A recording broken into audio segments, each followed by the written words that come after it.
ആർട്ടിസ്റ്റും കൂടിയാണ്. പുറത്തിറങ്ങി ഞാനും സിജോ അകത്തുള്ള സമയത്ത് ഒരു ദിവസം കിച്ചണിൽ വെച്ചിട്ട് ഞാൻ ചെന്ന് പറഞ്ഞ കാര്യം എനിക്ക് ഇപ്പോൾ ഓർമ്മയുണ്ട്. അത് സിജോ ഇടയ്ക്കിടയ്ക്ക് എടുത്ത് പറയുന്ന ഒരു കാര്യമാണ്.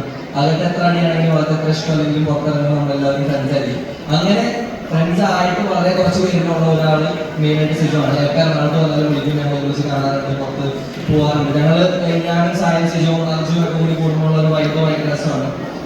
ആ കാര്യത്തിൽ ഈസ് വെരി അമേസിങ്. കാരണം അകത്ത് വെച്ചിട്ടുള്ള ഒരു ഗ്രഡ്ജോ അല്ലെങ്കിൽ എന്തെങ്കിലും പ്രശ്നമോ ഒന്നും മനസ്സിലാക്കാതെ എല്ലാവരും ഈക്വലായിട്ട് ട്രീറ്റ് ചെയ്യാനും ആ ഒരു പരിപാടി നന്നായിട്ടുണ്ട്. Very happy to have him. പിന്നെ ലിവിന്റെ കാര്യം സിജോ പറയാറുണ്ട്. Like very good couple. അങ്ങോട്ടും ഇങ്ങോട്ടും ഭയങ്കര ഇഷ്ടമുള്ള ആൾക്കാരാണ്. 5-ാം വർഷം പ്രേമിച്ച് ഇങ്ങനെ കല്യാണത്തിലേക്ക് എത്താന്നൊക്കെ പറഞ്ഞിട്ടുണ്ടെങ്കിൽ ഭയങ്കര എന്താ പറയുക ഫെയറിലായിട്ടുള്ള ഒരു കാര്യമാണ്. സോ ഈ ഒരു അവസരത്തിൽ many congratulations to both of you. Very happy married life ആണ്. Thank you so much. അപ്പോൾ ജാസ്മിന്റെ വക ഗബ്രിക്ക് അടുത്ത ടാസ്ക് ഉണ്ട്. ഗബ്രി ഒരു റൊമാൻറ്റിക് സോങ് നമുക്ക്